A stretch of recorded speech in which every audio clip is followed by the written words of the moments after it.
Now let's begin with the next topic in this chapter, that is isomerism in alkanes. Isomerism means we know when the compounds have different same molecular formula but they have different physical and chemical properties. This phenomenon is known as isomerism. Isomerism is of two types. The first type is structural isomerism, which we have already discussed in the previous chapter, that is general organic chemistry. What is a structural isomerism? The compounds have the same molecular formula but their structures are different. For example, we discussed chain isomerism, position, functional group, metamerism, tautomerism and all. The second type of isomerism is stereoisomerism. The compounds have the same molecular and structural formula. Molecular formula will be same but the structures will also be same, but they have different positions of atoms or groups in space. Basically this stereo means space only. Now what is the meaning of this? Suppose if I make two compounds like this.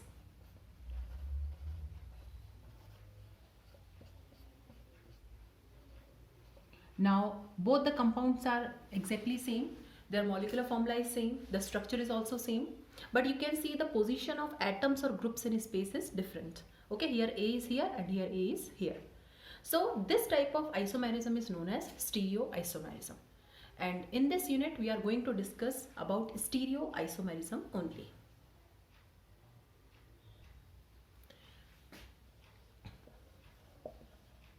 The stereoisomerism is again of three types. The first is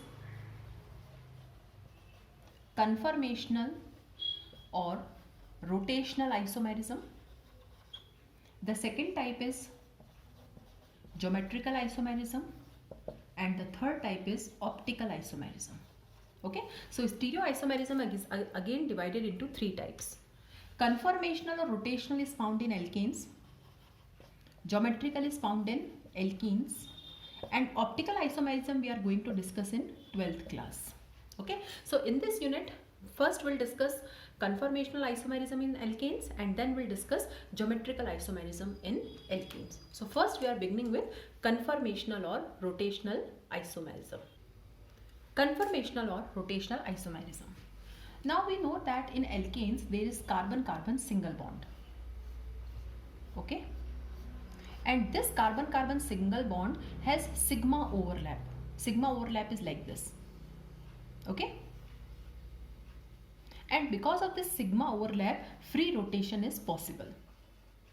Okay, if I fix one carbon atom and if I rotate the second one, this sigma bond will not break, so free rotation is possible. Okay, and because of this free rotation what happens, suppose if I fix one carbon atom and if I rotate the second one, what will happen? The position of these atoms or groups will change. One example I will take here. Suppose this is my ethane. Okay, this is the simple structure which I have drawn. Now this is my first carbon atom and this is my second carbon atom. Suppose if I fix the first carbon atom and if I rotate the second one. Okay, so the first carbon atom is fixed like this and second carbon atom is rotated. So when we rotate the second carbon atom is spherical. So what will happen if I rotate the second carbon atom?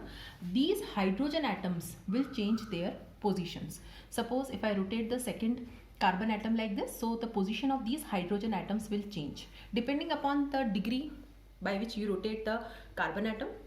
So these type of arrangements or these type of structures which we are getting by rotation, they are known as rotational isomers. Now how many isomers will be possible? Suppose if I rotate by 1 degree also, then also the arrangement will change. It means that starting from 1 degree to 359 degree, I can have infinite number of rotations or I can have infinite number of arrangements. So it is possible for us to make infinite number of arrangements depending upon the angle by which we are rotating. And again if I rotate by 360 degree, I will get the original structure. So these infinite number of arrangements which we obtain by rotation about carbon-carbon single bond are known as conformational isomers. So the different arrangements of atoms in space which are obtained by rotation about carbon-carbon single bond are known as conformations, and this phenomenon is known as conformational or rotational isomerism. Now it is not possible to get conformations of methane because methane has only single carbon atom. There is no carbon-carbon single bond in methane. So the first compound in which we can make conformations is ethane. So now we'll discuss conformations in ethane. Now let's begin with conformations in ethane. Now ethane is CH3CH3, means carbon-carbon single bond is there, and because of this sigma bond or single bond, free rotation is possible. Now there are infinite number of arrangements by which we can do this, because depending upon the angle by which we are rotating, if I rotate by 0.1 degree also, then also the arrangement will change. But there are two ways in which we can represent these conformations on paper, because these molecules are three-dimensional, and if I want to understand three-dimensional molecules on a 2D board or paper, I have to use some projection formula. So there are some projection formula with the help of which we can make these 3D pictures on 2D paper. So there are two types. The first is sawhorse projections. Okay, the first type is sawhorse projection or sawhorse representation. Means we are using some model to represent a 3D molecule on 2D paper.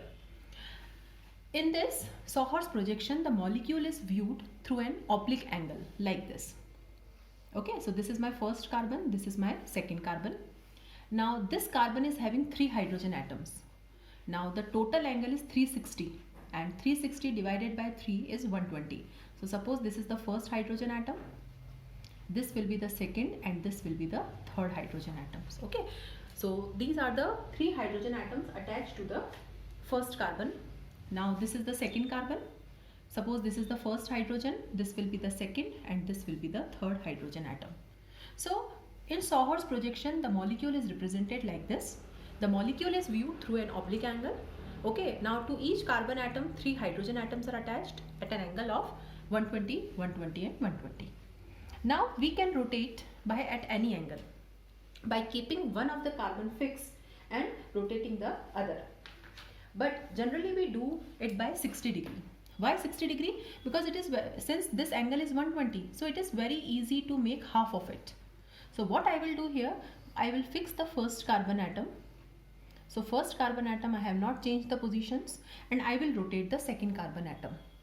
Now 60 degree I am rotating, and if I rotate it by 60 degree, okay, this is 60 degree rotation.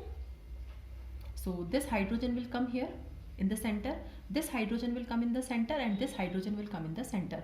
So I will get this type of arrangement. Suppose this is H1, H2 and H3. So here H3 will come, here H1 will come, and here H2 will come.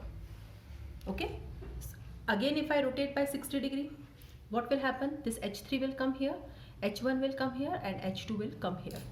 So rotating by 60 degree will change the position of the hydrogen atoms.